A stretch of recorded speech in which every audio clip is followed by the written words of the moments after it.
Freddie gave y'all defensively the other night? I thought he did. I thought he came in and did that. And again, I thought, one, it was the best really prep he's had prior to the game. I thought he was really locked in, asking questions to coaches about not just what they do, but also wanting to know, make sure he knew what we were trying to get done. And that's obviously a great sign. And again, I hope he can continue to build on it. What's his next step in his progression? Just to build consistency. That's what it is. Being consistent, and with every player, it's all about trust, earning trust, and know what when you put someone out there, you really have a pretty good idea of what you're going to get. Coach, you talk about consistency, and you mentioned a little bit after the game the other night, and I don't mean to harp on these guys, but when Josiah and Santi aren't productive on the road, how tough is it for you guys? It's tough, but again, consistency comes in a lot of different shapes and forms, and it's just details. It's getting down to games, whether you're defensively, you could be a step really that far out of your gap. That could be that far away from a guy when you don't block him out. You could be that far away from when you should get a rebound you should have. It's all about details and competing but again, we need everybody. I mean, there's so much balance in the country that, again, we've seen that all year, from the beginning of the year, that on any given night anybody can win. But again, we need those guys to do what we know they're capable of doing. You talked about the armbar the other night. Did you see anything else on film that can maybe help Jonas until they have to do that. They were just giving in to it. I think they were worried so much about him spinning off that they know that he loves to go baseline, and I think they were too conscious of that. But when he kept getting back inside, then they were giving up an angle for him, which you can't do. Obviously, we want people to have to shoot over top of us, and that's when Jonas's length is at its best, when it's close to the rim. But our guards actually did a pretty good job keeping him because they got below him and had leverage. But we need our post guys to do that. Where does this team still need to improve on the road? I don't care we're at home on the road. I don't think that matters. It's about winning, and it's about you're going to be in close games whether you're here on the road, and we've got to execute. Anytime you come down the last 4 minutes of a game, it's going to get down to execution on both the defensive end and the offensive end. What stands out about Georgia? Well, one, they've got to be a confident team, obviously. They've won 10 in a row. They're off to a great start, shooting the ball well. I think they really have gelled in the fact that they know exactly how they want to play. A lot of one-on-one. They get Mike's done a great job of putting them in position to where they're confident and know that they get into their offense quick. If they first good shot they see opening, they're going to take it. And Mike's a terrific coach, and I'm not surprised with where he's got the program right now. How nice was it to see Dalton kind of get back in his offensive rhythm? Well, it was good. I mean, obviously, we need that. And, again, we need him to continue to, again, consistency. We need that. We need to get everybody going with it. And I do know he's making a conscious effort to try to be better defensively, and we need him to do that. Chris, how do you balance how well Zakai's playing versus trying not to play him 35, 37 minutes a night? It's tough. I mean, it really is because, you go into every game with a plan, and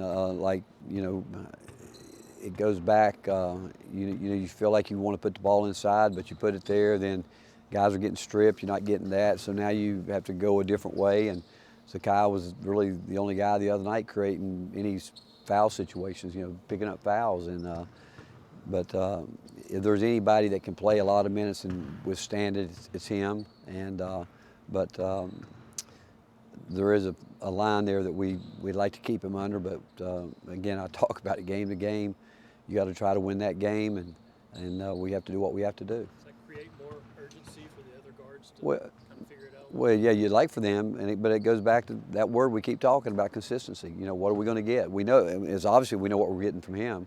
It's what can we get from the other guys, and that's where it goes back to Rob's question. The older guys, we've got to know that, and then you can give these younger guys. You can't put a younger guy in a game when in a situation where, like what we've tried to do this year, is get those guys out there with an older group of guys, and if they're not playing well, it's hard to get them in a game, and because it really puts a lot of pressure on them, and if they could have a couple bad moments, it could affect them for a long time. Where have you seen Dalton grow specifically defensively? I think it all effort. I think defense is effort. obviously anticipation, but it's a want to, and I think I know he wants to be better. What's going wrong for Jordan right now? I think, again, I've seen shooters go through it and probably trying too hard. And, you know, we want him to shoot it when he's open. He doesn't have to force anything. He doesn't have to do that because he can do other things. But he'll snap out of that. It's just a matter of when. What's the best route defensively to take when a team can spread the floor and has 4 guys who are shooting 36%? Well, we've dealt with that a lot the last couple of years. I mean, you know, you go back and look. There's a lot of teams that are doing that, and got to be able to, you know, do a lot of different things. You know, they're against pressure. They get into a quick ball screen a lot, and they spread you out, and they've got guys that are going to shoot the ball when they're open, and it's tough. You got to do a lot of multiple things. You got to handle the action at the ball, but you got to have those guys on the backside ready to rotate and try to keep the ball in front of them. Coach, with as much as you got out of the press the other night, you think about making it more than just a wrinkle, or is that just No, we try. We go up 24. I mean, we can do it. You know, it depends. I mean, again, every game could take on its personality with it. I mean, if you do it all the time, people. I mean, I can tell you when we played against pressing teams, normally we'd try to press them back, but when you know it's coming all the time, you can deal with it. Like we knew they were going to go out to their 2-2-1, but and again, it didn't affect us at all because it's there. Do we like the element of surprise? We do, but and we really leave it up to our players. They know if they think they can get a shot at to go run and trap, they can. But again, all year we want to be a team that can play 94 feet. How does players like Tobey Walker and Jonas Haydu, your bigs, keep from fouling and staying on the floor? Well, again, that's doing your work early normally.